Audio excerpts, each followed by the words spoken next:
Hello students, welcome back to Ankit classroom guys. आज का video हम कंटिन्यू करेंगे स्टैंडर्ड 10th का चैप्टर 10 इंडियन एग्रीकल्चर का पार्ट 2। पार्ट 1 ऑलरेडी कल ही आ चुका है, जिसके अंदर हमने बहुत सारे इंपॉर्टेंट टॉपिक्स को कवर किया। फूड ग्रेन्स के बारे में भी देखा था, बेवरेजेस के बारे में देखा था और हमने ऑयल सीड्स के बारे में देखा था। आज का वीडियो भी हम कंटिन्यू करेंगे कैश क्रॉप के साथ। कैश क्रॉप क्या होता है, क्या इंक्लूड होता है, क्यों इसे कैश क्रॉप कहा जाता है, ये सारी चीजें हम लोग देखेंगे। एक सवाल, आप जो शर्ट या टी शर्ट अभी पहन रहे हो उसका फैब्रिक कहां से आया? कॉटन से, और वो कॉटन शायद गुजरात की जमीन से उगा होगा।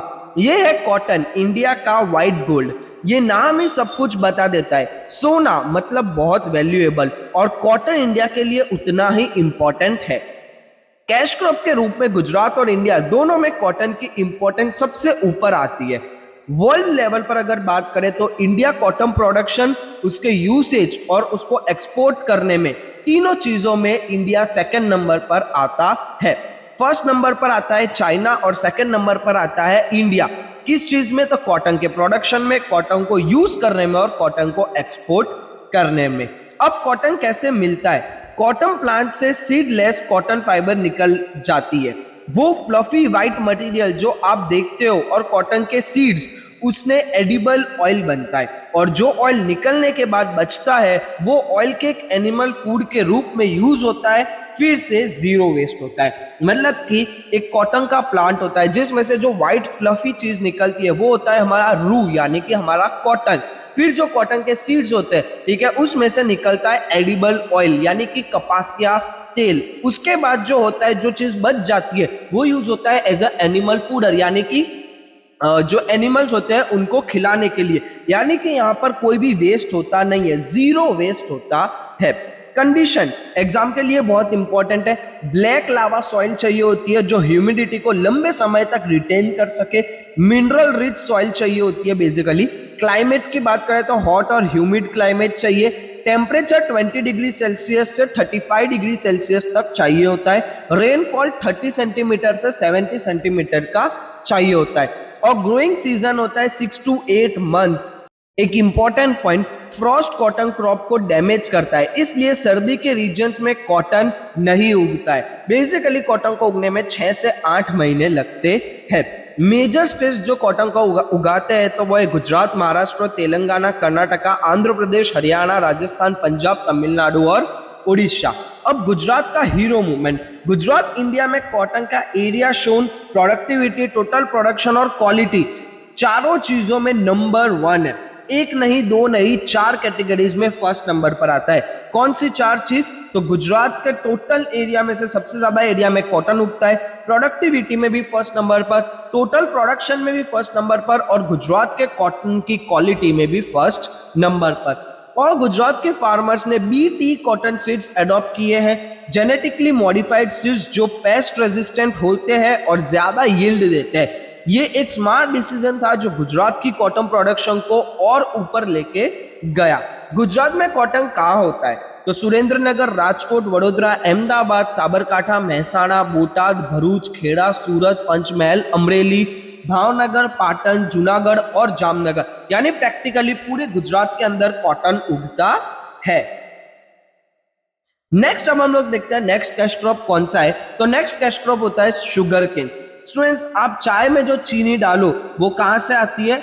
शुगर केन से। जलेबी, मिठाई, कोल्ड ड्रिंक्स, जब में जो स्वीटनेस है उसकी सोर्स है शुगर केन, यानी हर जगह की स्वीटनेस कहां से आती है? शुगर केन से। ये इंडिया की एक मेजर कैश क्रॉप है, और एक इंटरेस्टिंग बात है, दुनिया में सबसे ज्यादा शुगर केन एरिया इंडिया में शोन है। एरिया में नंबर 1 है, लेकिन प्रोडक्शन में ब्राजील के बाद सेकंड नंबर पर आता है। ब्राजील की क्लाइमेट इतनी परफेक्ट है शुगर केन के लिए कि वो प्रोडक्शन में आगे है। इसका मतलब समझो कि सबसे ज्यादा शुगर केन उगने की जगह, यानी जो एरिया है वो इंडिया का सबसे बड़ा है, बट जो प्रोडक्शन होता है वो ब्राजील में सबसे ज्यादा होता है, सेकंड नंबर पर इंडिया में होता है। शुगर केन से क्या क्या बनता है? तो शुगर, गुड़, खांड सारी एंड इथेनॉल। इथेनॉल यानी फ्यूल।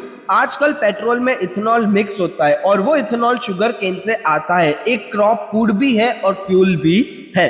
कंडीशन की बात करें तो ब्लैक फर्टाइल एलुवियल लावा सॉइल चाहिए, हॉट और ह्यूमिड क्लाइमेट चाहिए, टेम्परेचर 21 डिग्री सेल्सियस से 27 डिग्री सेल्सियस चाहिए और रेनफॉल 75 टू 100 सेंटीमीटर चाहिए।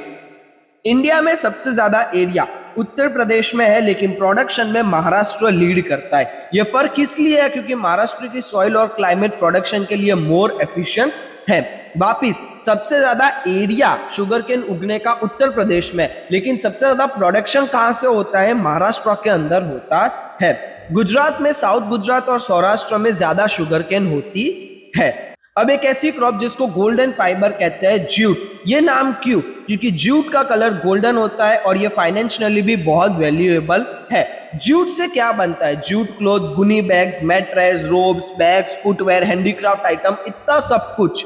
और एक इंपॉर्टेंट ग्लोबल फैक्ट, इंडिया दुनिया में जूट का मैक्सिमम प्रोड्यूसर है, नंबर 1, यानी जूट प्रोडक्शन में हम लोग सबसे फर्स्ट नंबर पर आते हैं। लेकिन एक चैलेंज भी है, बांग्लादेश से स्ट्रॉन्ग कंपटीशन है। चीप लेबर की वजह से, यानी कि सस्ते लेबर की वजह से बांग्लादेश में जूट इंडस्ट्री में लेबर बहुत सस्ता होता है, तो एक्सपोर्ट कंपटीशन में प्रेशर आता है इंडिया पे, क्योंकि बांग्लादेश सस्ता एक्सपोर्ट करता है। कंडीशन की बात करें तो डेल्टा रीजन की फर्टाइल सॉइल, जहां हर साल नई सेंडिमेंट डिपॉजिट होती है। हॉट और ह्यूमिड क्लाइमेट चाहिए, टेम्परेचर 30 डिग्री सेल्सियस से 40 डिग्री सेल्सियस चाहिए। 100 सेंटीमीटर से ज्यादा रेनफॉल चाहिए होता है जूट को उगने के लिए। कहां कहां जूट उगता है? तो गंगा के डेल्टा रीजन्स में, वेस्ट बंगाल में, आसाम में, बिहार, उड़ीसा और उत्तर प्रदेश में। गंगा की डेल्टा सॉइल नेचुरली इतनी फर्टाइल है कि जूट के लिए परफेक्ट होता है। नेक्स्ट कैश क्रॉप के बारे में देखते हैं, टोबैको। स्टूडेंट्स, टोबैको ये एक ऐसी क्रॉप है जिसके बारे में हम पढ़ेंगे। ये एक खारिफ क्रॉप है। कंडीशंस की बात करते हैं, सैंडी लोमी सॉइल चाहिए होती है, टेम्परेचर 20 डिग्री सेल्सियस चाहिए होता है, रेनफॉल 100 सेंटीमीटर चाहिए होता है। और एक इंपॉर्टेंट एग्जाम पॉइंट, टोबैको के लिए सॉइल क्लाइमेट से ज्यादा इंपॉर्टेंट फैक्टर है। मतलब सही मिट्टी है तो टोबैको उगेगी, चाहे क्लाइमेट थोड़ा अलग ही क्यों ना हो। वर्ल्ड में मेजर प्रोड्यूसर है चाइना, ब्राजील, इंडिया और यूएसए। ये 4 कंट्रीज टोबैको का सबसे ज्यादा प्रोडक्शन करती है। इंडिया के अंदर टोबैको गुजरात, आंध्र प्रदेश, यूपी और कर्नाटका मेजर स्टेट से जो उगाते हैं। गुजरात में स्पेसिफिकली चारोतर रीजन यानी खेड़ा और आनंद डिस्ट्रिक्ट ये टोबैको के लिए फेमस है। साथ में महसाणा, वडोदरा, पंचमहल भी है। एक फैक्ट, इंडिया की 80% बीड़ी टोबैको सिर्फ गुजरात में प्रोड्यूस होती है। बीड़ी बनाने के लिए जो टोबैको यूज होती है उसका बड़ा सोर्स गुजरात है। टोबैको का यूज बनता कहाँ है?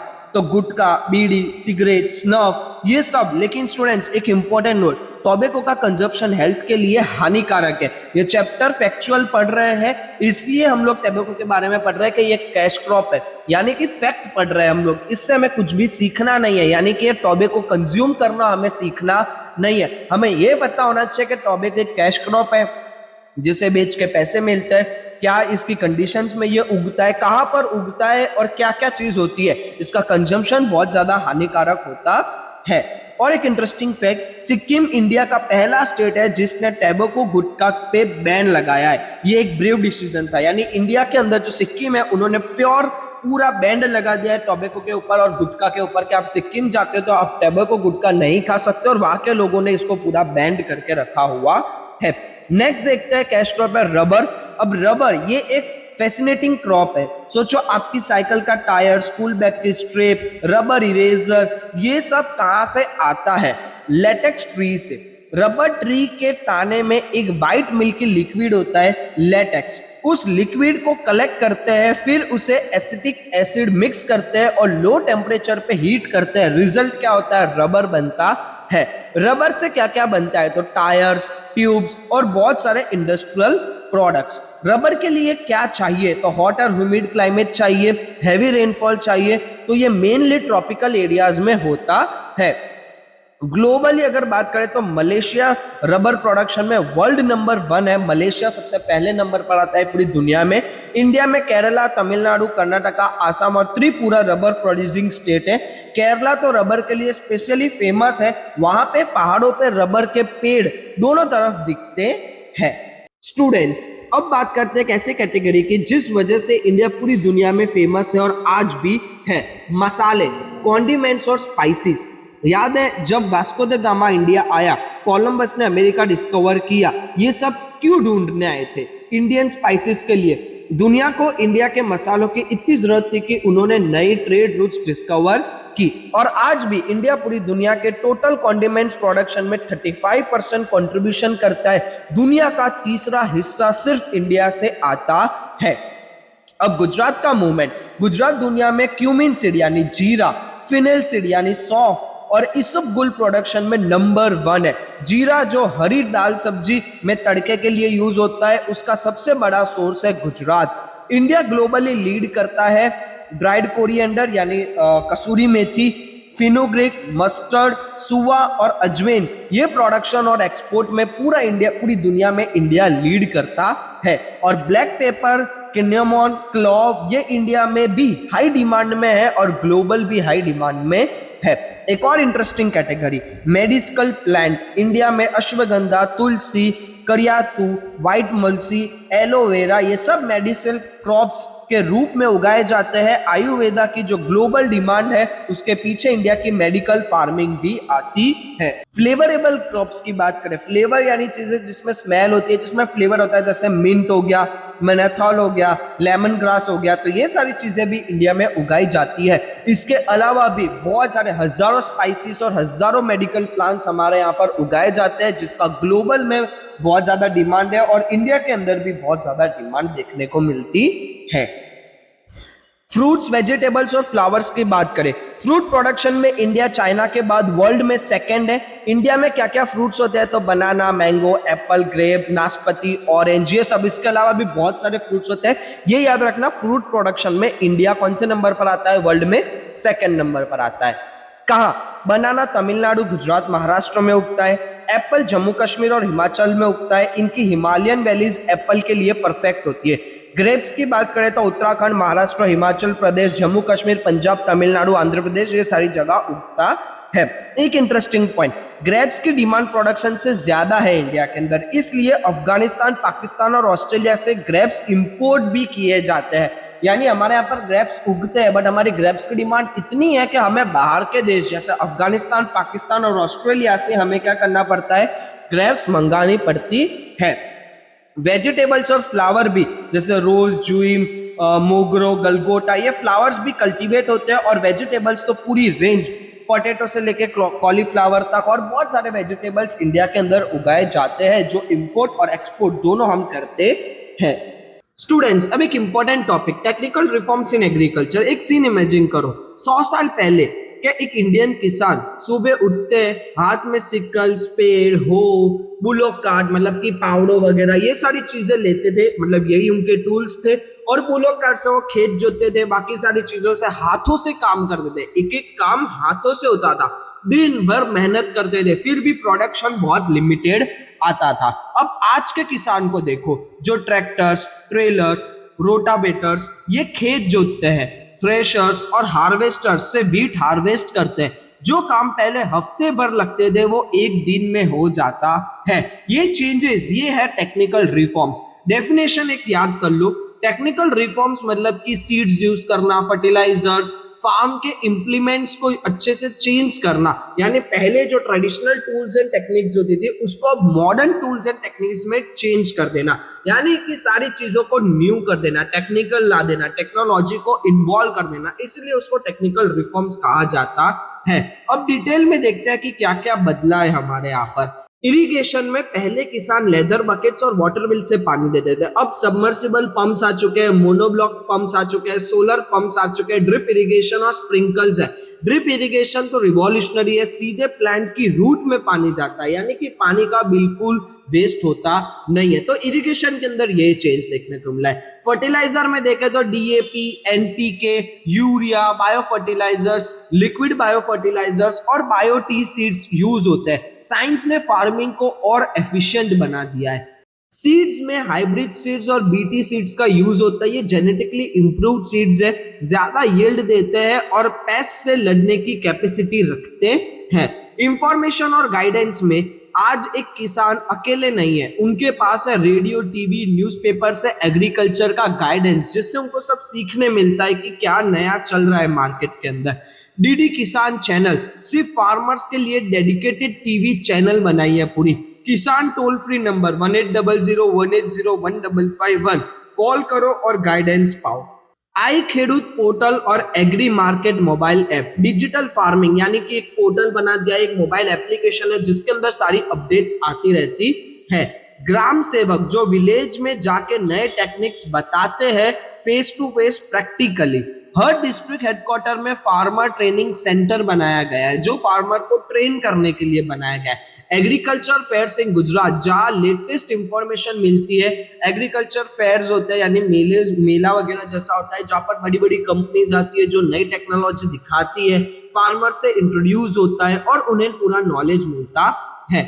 रिसर्च में गुजरात में 4 एग्रीकल्चर यूनिवर्सिटीज है, दंतीवाड़ा, जूनागढ़, आनंद और नवसारी। ये 4 जगह पर एग्रीकल्चर यूनिवर्सिटीज है। पूरी ये यूनिवर्सिटीज नए एक्सपर्ट तैयार करते हैं और रिसर्च करते हैं। नेशनल लेवल पर ICAR, Indian council for agricultural research, और DARA, department of agriculture research and education, ये दोनों ऑर्गेनाइजेशन एग्रीकल्चर को साइंटिफिकली इंप्रूव करने के लिए काम करते हैं। स्टूडेंट्स ये सब मिलके एक पिक्चर बनाते हैं। इंडियन एग्रीकल्चर अब सिर्फ ट्रेडिशन पे नहीं साइंस पे भी चल रहा है, और जब ट्रेडिशन और टेक्नोलॉजी साथ आते हैं तो रिजल्ट बहुत पावरफुल होता है। स्टूडेंट्स टेक्निकल रिफॉर्म्स के बाद अब बात करते हैं इंस्टीट्यूशनल रिफॉर्म्स के बारे में। नाम थोड़ा हैवी लगता है लेकिन कॉन्सेप्ट बहुत सिंपल है। समझो एक स्टोरी से। पहले जमाने में एक जमींदार होते थे, एक बड़ा लैंडलॉर्ड। उसके पास हजारों एकड़ जमीन होती थी और उस जमीन पे काम करते थे छोटे छोटे फार्मर्स जो सिर्फ मजदूर थे, जमीन के मालिक नहीं थे। सारी कमाई जमींदार की। किसान को क्या मिलता था? सिर्फ मेहनत करो और भूखे रहो। उन्हें एकदम कौड़ियों के भाव पर मजदूरी दी जाती थी। इंस्टीट्यूशनल रिफॉर्म्स ने यह सिस्टम पूरा तोड़ दिया। डेफिनेशन क्या बनी? लैंड ओनरशिप, क्रॉप सब्सिडी और फार्म प्रोड्यूस की सेल से कनेक्टेड जो रिफॉर्म्स है वो इंस्टीट्यूशनल रिफॉर्म्स होते हैं। वापिस समझो, लैंड की ओनरशिप, क्रॉप की सब्सिडी और फार्म के प्रोड्यूस की सेल से लेके जो भी चीजें कनेक्टेड होती है उन्हें इंस्टीट्यूशनल रिफॉर्म्स कहा जाता है। अब एक एक पॉइंट देखते हैं।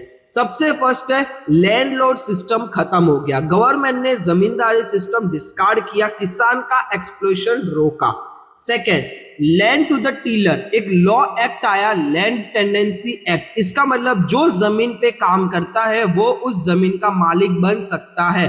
टीलर यानी जो जोत रहा है उसका हक है जमीन के ऊपर। थर्ड, लैंड सीलिंग एक्ट, एक लिमिट फिक्स की गई। एक आदमी कितना ज्यादा जमीन रख सकता है, इससे ज्यादा नहीं।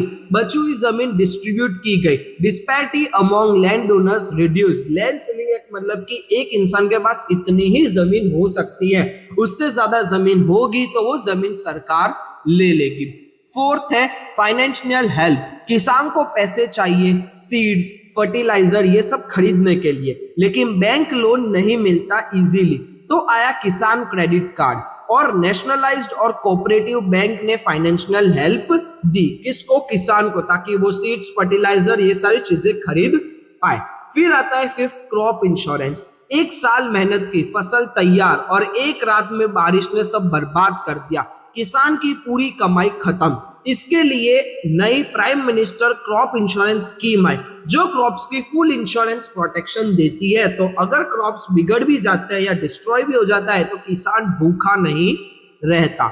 सिक्स्थ है ड्रॉट या एक्सेस रेन में हेल्प, अगर फसल नेचुरली फेल हो जाए तो गवर्नमेंट फाइनेंशियल हेल्प देती है, किसान अकेला नहीं है। Seventh, marketing reforms, open auction process. Marketing yards में किसान अपनी फसल सीधा ऑक्शन में बेच सकते हैं, बीच में दलाल का कोई चक्कर नहीं। क्योंकि पहले क्या होता था, दलाल किसान से एकदम सस्ते भाव में लेता था और मार्केट में महंगा बेचता था। अब डायरेक्ट किसान मार्केट के अंदर बेच सकता है और फार्मर्स को मिनिमम सपोर्ट प्राइस मिले, इसके लिए cooperative societies, market association, cold storage, transportation सब प्रोवाइड किया जाता है ताकि उनकी फसल बिगड़े नहीं। और 3 इंपॉर्टेंट ऑर्गेनाइजेशन जो फार्मर से सपोर्ट प्राइस पे सीधा खरीदती है, ठीक है। पहला है NAFED, national agriculture cooperative marketing federation of India. फिर आता है GROFED, Gujarat cooperative oil seeds growers federation. Third आता है NDDB, national dairy development board, जो डायरेक्ट फार्मर्स से अच्छे कीमत पर प्रोडक्ट्स खरीद लेते हैं। प्रोडक्ट्स यानी कि जो भी एग्रीकल्चर में उगा है वो सारी चीजें। स्टूडेंट्स, ये तीनों नेम्स और फुल फॉर्म एग्जाम में किसी भी फॉर्म में आ सकते हैं, या तो 1 मार्क में आ सकते हैं, एमसीक्यू में आ सकते हैं, या शॉर्ट क्वेश्चन आंसर में आ सकते हैं, या फिर इंस्टीट्यूशनल रिफॉर्म्स का क्वेश्चन आता है बड़े मार्क्स में, तो आपको ये तीनों चीज लिखनी होगी। NAFED, national agriculture cooperative marketing federation of India, GROFED, Gujarat cooperative oil seeds growers federation, और NDDB, national dairy development board. Next देखते हैं स्टूडेंट्स, एक डार्क मूवमेंट इमेजिन करो। साल है 1960 से पहले का इंडिया, नया नया आजाद हुआ देश, पूरी दुनिया देख रही है क्या ये देश खुद अपने पांव पे खड़ा हो सकता है। लेकिन एक बड़ी प्रॉब्लम, इंडिया में फूड ग्रेन्स की बहुत ज्यादा शॉर्टेज थी, लोग भूखे थे, और इंडिया एक एग्रीगेन कंट्री होने के बाद भी फूड ग्रेन्स इंपोर्ट कर रहा था। एग्रीगेन कंट्री क्या होती है, ये सारी चीजें हमने पार्ट 1 में देखी थी, तो आप पार्ट 1 में भी देख सकते हैं। वापस मैं रिपीट करता हूँ, एग्रीगेन कंट्री यानी कि जिस कंट्री का बैकबोन एग्रीकल्चर हो उसे एग्रीगेन कंट्री बोला जाता है। मतलब कि इंडिया एग्रीगेन कंट्री होने के बावजूद फूड ग्रेन्स को इंपोर्ट करता था, यानी दूसरे देशों से मंगाता था। इसका मतलब ये एक नेशनल शेम था, एक डिपेंडेंट कंडीशन बन चुकी थी। फिर आया ग्रीन रिवॉल्यूशन। 1960 में इंडिया की एग्रीकल्चर में एक एक्स्ट्रा ऑर्डिनरी चेंज आया, और इस चेंज को कहते हैं ग्रीन रिवॉल्यूशन। क्या हुआ इसमें, एक combination of things, improved seed, high yield variety seeds develop की गई जो ज्यादा प्रोड्यूस करते हैं, इंक्रीज्ड केमिकल फर्टिलाइजर, जमीन को मोर न्यूट्रिशन दी गई, यानी कि जमीन को और फर्टाइल बनाई गई, फार्मर की इंटेंस मेहनत, उन्हें मोटिवेट किया गया, इलेक्ट्रिसिटी डिस्ट्रीब्यूशन, पंप चलाने लगे, इरिगेशन पॉसिबल हुआ, इलेक्ट्रिसिटी हर जगह पर पहुंचाने लगे, इंप्रूव्ड इरिगेशन फैसिलिटी, पानी पहुंचाना वहां भी जहां पानी नहीं था। इन सब से क्या हुआ, मेन ऑब्जेक्टिव क्या था इन सब चीजों का, एग्रीकल्चर प्रोडक्शन बढ़ाना, फार्मर्स को केमिकल फर्टिलाइजर्स और इंसेक्टिसाइड ज्यादा यूज करने के लिए इंकरेज करना। और रिजल्ट क्या आया, historic achievement of green revolution क्या क्या हुए, वीट और पैडी की रिकॉर्ड प्रोडक्शन जो पहले कभी नहीं हुई, जहां फूड ग्रेन्स की स्कैरसिटी थी आज सफिशिएंट स्टोरेज है, ड्रॉट जो रेगुलरली आता था और तबाही मचाता था, ड्रॉट यानी सूखा पड़ जाना, बारिश न आना, ग्रीन रिवॉल्यूशन के बाद उसके एडवर्स इफेक्ट बहुत कम हो गए क्योंकि अब बफर स्टॉक अवेलेबल था। बफर स्टॉक मतलब एक्स्ट्रा ग्रेन स्टोर्स जो इमरजेंसी में यूज हो सके, ड्रॉट आए, वेयर हाउस से ग्रेन निकालो, लोग भूखे नहीं रहेंगे। और सबसे बड़ा अचीवमेंट, सेल्फ सफिशिएंसी इन फूड ग्रेन्स, इंडिया अब खुद इतना उगाता है कि दूसरे देशों से मंगाना नहीं पड़ता। ये ग्रीन रिवॉल्यूशन का लैंडमार्क हिस्टोरिक अचीवमेंट है। एक एग्रीगेट कंट्री जो इंपोर्ट करता था आज एक्सपोर्ट करता है, ये है पूरा ग्रीन रिवॉल्यूशन। ग्रीन रिवॉल्यूशन के कुछ आफ्टर इफेक्ट और प्रेजेंट स्टेटस देखते हैं। स्टूडेंट्स, ग्रीन रिवॉल्यूशन ने बहुत कुछ अचीव किया, ये हमने देखा, लेकिन एक ऑनेस्ट कंजर्वेशन भी जरूरी है। आफ्टर इफेक्ट्स क्या हुए, क्योंकि हर चीज के दो पहलू होते हैं। After effect number 1, cash crop की प्रोडक्शन बढ़ी। ग्रीन रिवॉल्यूशन की टेक्नोलॉजी और इनपुट से कैश क्रॉप जैसे कॉटन, शुगर केन वगैरह बहुत ज्यादा प्रोड्यूस होने लगी। फार्मर्स इकोनॉमिकली बेटर ऑफ हुए, कॉमर्शियली फार्मिंग प्रॉफिटेबल बने, यानी कि फार्मर्स पैसे कमाने लगे। आफ्टर इफेक्ट नंबर 2, पल्सेस और अदर सीरियल्स की प्रोडक्शन गिर गई। ये एक सीरियस प्रॉब्लम है। क्या हुआ, क्योंकि फार्मर ज्यादा प्रॉफिट देखने लगे और वो कैश क्रॉप उगाने लगे, उनका शिफ्ट पूरा चेंज हो गया और अब सेम क्रॉप रिपीटेशन पर उग रहे हैं, यानी कि वो सिर्फ प्रॉफिट कमाने के लिए कैश क्रॉप उगा रहे हैं, बट जिसके चक्कर में पल्सेस यानी दाल वगैरह ये सारी चीजें हमारे यहाँ पर उगना कम हो गई। इसलिए आज इंडिया में पल्सेस की शॉर्टेज रहती है और दाल के प्राइसेस हाई होते हैं। नेक्स्ट बार दाल महंगी हो तो याद करना ये ग्रीन रिवॉल्यूशन का एक आफ्टर इफेक्ट है, जिसकी वजह से हर फार्मर कैश क्रॉप उगाना प्रिफर करता है और दाल हमारे यहाँ पर दाल का शॉर्टेज कम हो जाता है और वो महंगी हो जाती है। प्रेजेंट स्टेटस और आगे का रास्ता, दुनिया के दूसरे देश मॉडर्न टेक्नोलॉजी से और आगे निकल गए हैं, better seeds, better technique, better outputs. India को उनके साथ कंपीट करना है तो क्या करना होगा, इंडिया को नेक्स्ट ग्रीन रिवॉल्यूशन के लिए तैयार होना होगा। पहले ग्रीन रिवॉल्यूशन ने इंडिया को सेल्फ सफिशिएंट बनाया, दूसरे ग्रीन रिवॉल्यूशन इंडिया को ग्लोबली कॉम्पिटिटिव बनाएगी। पल्सेस, न्यूट्रिशन, सस्टेनेबल फार्मिंग सब में। स्टूडेंट्स ये विजन इंपॉर्टेंट है, एग्जाम में अगर पूछा जाए कि ग्रीन रिवॉल्यूशन के आफ्टर इफेक्ट्स क्या हुए तो दोनों साइड्स लिखना बहुत इंपॉर्टेंट है। क्यों इंपॉर्टेंट है? क्योंकि जो बेनिफिट्स हुए तो उसके साथ क्या क्या गलत चीजें हुई वो भी बताना जरूरी होता है। अचीवमेंट्स के साथ चैलेंजेस बताना ये आंसर को बैलेंस बनाता है। नेक्स्ट अब देखते हैं role of agriculture in Indian economy. ये बहुत इंपॉर्टेंट टॉपिक है कि एग्रीकल्चर का इंडियन इकोनॉमी में रोल क्या है। ये स्लाइड एग्जाम के पॉइंट ऑफ व्यू से बहुत स्कोरिंग है क्योंकि यहाँ फैक्ट्स और नंबर्स है। एग्रीकल्चर ये इंडिया की मेन ऑक्यूपेशन है। हाँ, आज आईटी सेक्टर बड़ा हो गया है, मैन्युफैक्चरिंग बड़ी हो गई है, लेकिन एग्रीकल्चर अभी भी इंडिया की इकोनॉमी का एक स्ट्रॉन्ग पिलर है। इंडिपेंडेंस के टाइम जो प्रेशर था वो थोड़ा कम जरूर हुआ है, लेकिन कंट्रीब्यूशन अभी भी क्रिटिकल है। की पॉइंट्स अगर बात करें तो सबसे पहला आता है एग्रीकल्चर इंडिया की आधी पॉपुलेशन को एम्प्लॉयमेंट देता है। 50% लोग डायरेक्टली या इनडायरेक्टली एग्रीकल्चर से जुड़े हुए होते हैं। सेकेंड, एग्रीकल्चर इंडिया का जीडीपी में 17% कंट्रीब्यूशन करता है। जीडीपी ग्रॉस डोमेस्टिक प्रोडक्शन मतलब देश की टोटल कमाई में एग्रीकल्चर का 17% ये एक मैसिव कंट्रीब्यूशन है। थर्ड है paddy, wheat, oil seed, cotton, jute, sugar cane, tobacco, potatoes ये मेजर एग्रीकल्चर प्रोडक्ट्स है जो एक्सपोर्ट होते हैं और इंडिया के लिए फॉरेन एक्सचेंज अर्न करते हैं। दूसरे देश हमारे अनाज खरीदते हैं, हमें डॉलर्स मिलते हैं। फोर्थ, इंडिया एग्रीन प्रोडक्शन में दुनिया में सेकंड प्लेस पर है। चाइना पहला, इंडिया दूसरा पूरी दुनिया के अंदर। फिफ्थ, एग्रीकल्चर सिर्फ फूड नहीं देती, इंडस्ट्रीज को रॉ मटेरियल भी देती है। कॉटन टेक्सटाइल इंडस्ट्री कॉटन से चलता है, शुगर इंडस्ट्री शुगर केन से चलता है, पेपर इंडस्ट्री सर्टेन क्रॉप से चलता है, ऑयल इंडस्ट्री ऑयल सीड से चलता है, फूड प्रोसेसिंग इंडस्ट्री सब कुछ एग्रीकल्चर से। इन सब की सप्लाई चेन एग्रीकल्चर पे डिपेंड करती है। अगर एग्रीकल्चर बंद होता है तो ये सारी इंडस्ट्रीज बंद हो जाएगी क्योंकि इनके पास रॉ मटेरियल आएगा नहीं। सिक्स्थ है और सबसे बेसिक, एग्रीकल्चर इंडिया के लोगों को फूड प्रोवाइड करता है। 140 करोड़ लोगों का पेट सिर्फ एग्रीकल्चर की वजह से भरता है। स्टूडेंट्स ये 6 टॉपिक से एग्रीकल्चर का इकोनॉमी में रोल है। शॉर्ट क्वेश्चन लॉन्ग क्वेश्चन किसी भी फॉर्म में पूछे, इन पॉइंट से आंसर कंप्लीट हो जाएगा। स्टूडेंट्स अब एक कॉन्सेप्ट जो सिर्फ इकोनॉमिक नहीं नेशनल सिक्योरिटी से भी जुड़ा हुआ है, फूड सिक्योरिटी। पहले एक प्रॉब्लम समझो, इंडिया की एग्रीकल्चर कंट्रीब्यूशन वर्ल्ड मार्केट में कंसिस्टेंट नहीं है। क्यों? इरेगुलर और अनसर्टेन रेनफॉल और इनएडिक्वेट इरिगेशन। एक साल बहुत उगता है, एक साल कम उगता है, तो वर्ल्ड मार्केट में इंडिया रिलायबल सप्लायर नहीं बन पाता कंसिस्टेंटली। अब फूड सिक्योरिटी का कॉन्सेप्ट, फूड सिक्योरिटी मतलब किसी भी देश के पास अपने लोगों के लिए सफिशिएंट फूड हमेशा अवेलेबल होना चाहिए। और ये सिर्फ फूड की बात नहीं, ये पॉलिटिकल इंडिपेंडेंस की बात है। सोचो अगर इंडिया के पास खुद का फूड नहीं है और दूसरे देश से इंपोर्ट करना पड़ता है तो वो देश अपनी शर्तें इंपोज करता है। शर्तें यानी अपनी कंडीशन रखता है। जो देश दूसरे से फूड इंपोर्ट करता है उसकी पॉलिटिकल इंडिपेंडेंस खत्म हो सकती है। इसलिए food security is equal to national security माना जाता है। अब इंडिया की जर्नी देखो नंबर्स के साथ। 1951 में इंडिया की पॉपुलेशन 36 करोड़ 10 लाख थी, जो आज 2024 के अकॉर्डिंग 125 करोड़ से ज्यादा है और 2026 के अकॉर्डिंग 140 करोड़ से ज्यादा है।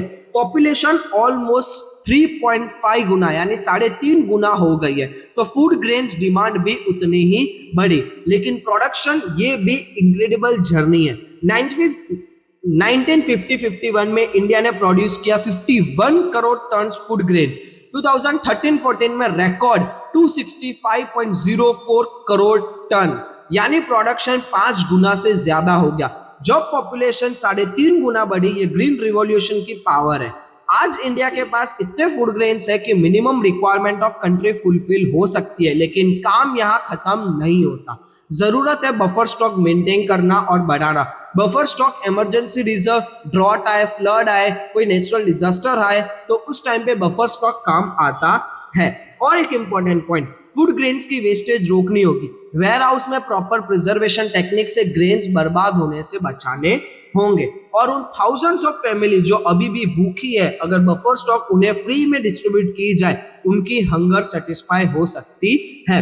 गवर्नमेंट ने इसलिए फूड सिक्योरिटी एक्ट बनाया है जो गारंटी देता है कि पुअर पीपल को फूड ग्रेन सप्लाई मिलेगा। ये एक हिस्टोरिक लॉ है जो गरीब लोगों के लिए फूड का राइट एस्टैब्लिश करता है। स्टूडेंट्स, फूड सिक्योरिटी अपना खाना अपनी आजादी, ये लाइन याद रखना, एग्जाम में भी काम आएगा।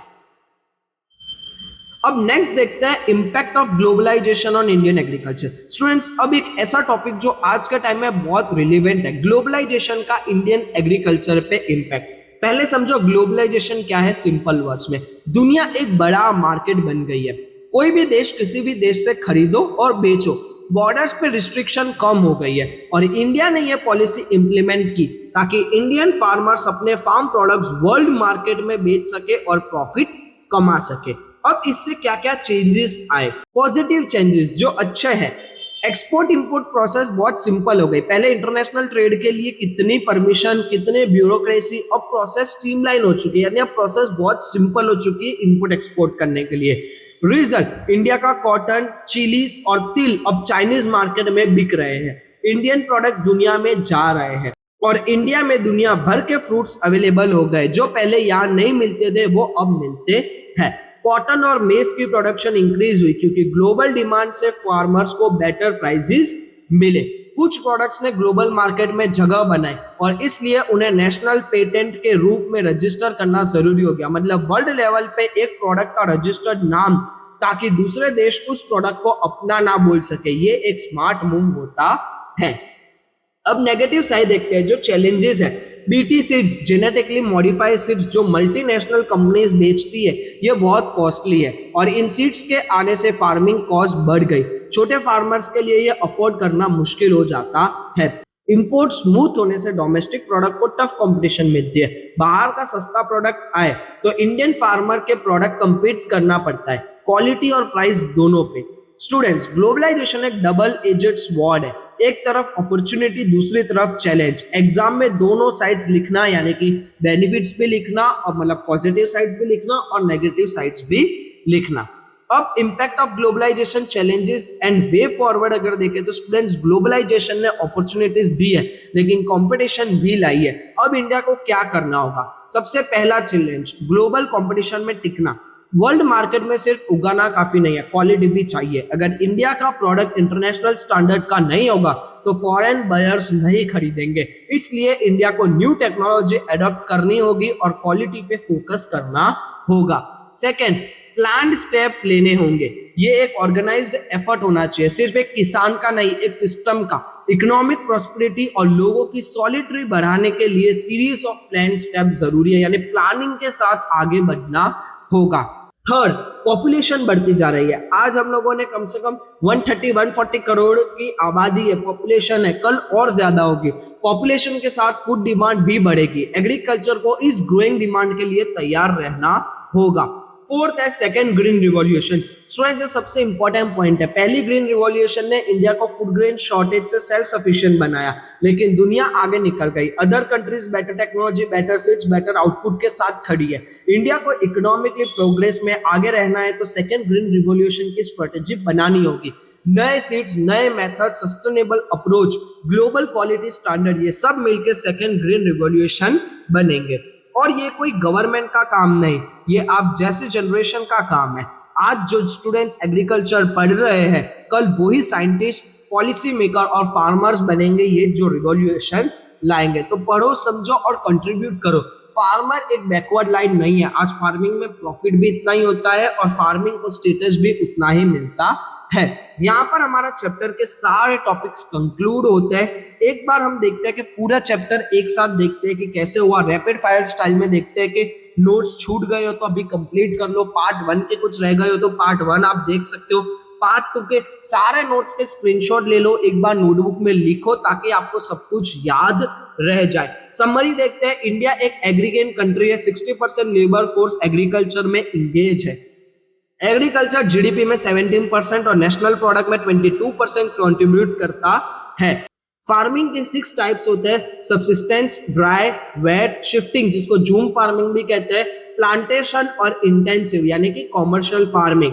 ये सारी चीजें अगर इन डिटेल में देखना है तो पार्ट 1 में आप वापस जाकर देख सकते हो।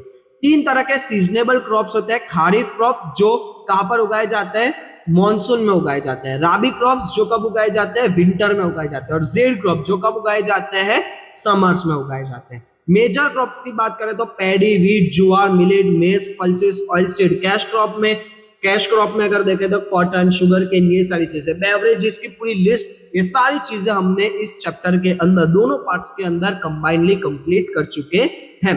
गुजरात का स्पेशल कंट्रीब्यूशन, ग्राउंडनट, टेल, castor, cotton, tobacco, cumin seed. Gujarat काफी जगह इंडिया और वर्ल्ड में नंबर 1 है। ये एक प्राउड मोमेंट है। Technical reforms plus institutional reforms is equal to Indian agriculture का मॉडर्नाइजेशन। दोनों मिलकर एक स्ट्रॉन्गर फार्मिंग सिस्टम बनाते हैं। ग्रीन रिवॉल्यूशन 1916 में आई, इंडिया को फूड इंपोर्ट करने वाले देश से सेल्फ सफिशिएंट बना दिया, हिस्टोरिक अचीवमेंट थी। एग्रीकल्चर कंट्रीब्यूट्स, एम्प्लॉयमेंट देता है, जीडीपी के अंदर 70% का कंट्रीब्यूशन आता है, एक्सपोर्ट और फूड सिक्योरिटी देता है। 4 मेजर रोल्स होते हैं ये। ग्लोबलाइजेशन, दोनों तरफ के इफेक्ट होते हैं, अपॉर्चुनिटीज भी होती है, चैलेंजेस भी होते हैं। इंडिया को क्वालिटी और टेक्नोलॉजी पे फोकस करना होगा। सेकेंड, ग्रीन रिवॉल्यूशन जरूरी है इंडिया के लिए ग्लोबल स्टैंडर्ड्स तक पहुंचने के लिए। तो स्टूडेंट्स, साथ में पूरा चैप्टर कंप्लीट हो चुका है। पार्ट 1 और पार्ट 2 मिला के चैप्टर 10 ऑफिशियली डन है। देखो, ये चैप्टर सिर्फ एग्जाम के लिए रहता है। ये चैप्टर आपको समझाता है कि आप जिस जमीन पे खड़े हो, ये जमीन इंडिया की सबसे बड़ी स्ट्रेंथ है। एक किसान जो सुबह उठ के खेत में जाता है, वही इंडिया को खिलाता है, कपड़े देता है, इकोनॉमी चलाता है। अब प्रैक्टिकल काम है। नोट्स कंप्लीट करो दोनों पार्ट्स के, एक बार खुद से रिवाइज करो बिना नोट्स देखे। जितना याद हो वो बोल लो या लिख लो, ये बेस्ट रिवीजन टेक्निक है। जो क्वेश्चन माइंड में आए कमेंट सेक्शन में पूछो, मैं आंसर करूंगा। अगर ये वीडियो यूजफुल लगे तो लाइक करो, इस चैनल को ग्रो करने में हेल्प मिलती है। बेल आइकन प्रेस करो ताकि कोई नया वीडियो आए तो वो तुरंत आपके नोटिफिकेशन में आ जाए। और अपने क्लासमेट्स के साथ शेयर करो, उन्हें एग्जाम की भी तैयारी अच्छी होगी। अब एक और बात, मैं हमेशा हर वीडियो में कहता हूँ कि मार्क्स सब कुछ मैटर नहीं करते, नॉलेज मैटर करता है। अब कोई भी गवर्नमेंट कॉम्पिटिटिव एग्जाम्स देते हो या कोई भी जगह पर आप अपना नॉलेज शेयर करते हो तो आपको बेटर अपॉर्चुनिटीज मिलती है। मार्क्स से आपका एक आइडेंटिटी होती है। आज अगर देखेंगे मार्केट पूरा शिफ्ट हो चुका है, वहां पर knowledge and skills matters a lot rather than marks. तो आप ज्यादा नॉलेज पे फोकस करो, नॉलेज एक्वायर करो। पेपर में वही लिखो जो आपको समझ में आया है, वही लिखो अपने वर्ड्स में। बेसिक इंग्लिश अच्छी होनी चाहिए और अच्छे से लिखो। यहाँ पर आप रट्टू पोपट बनते हो तो आपके कहीं ना कहीं आगे चल के बहुत ज्यादा तकलीफ होगी। अब लेट्स लर्न टुगेदर है, ये सिर्फ एक टैगलाइन नहीं है, ये एक प्रॉमिस है। मैं यहाँ हूँ आपके लिए हर चैप्टर में, हर टॉपिक में। मिलते हैं नेक्स्ट चैप्टर में, तब तक जय हिंद, जय Bharat. Thank you very much.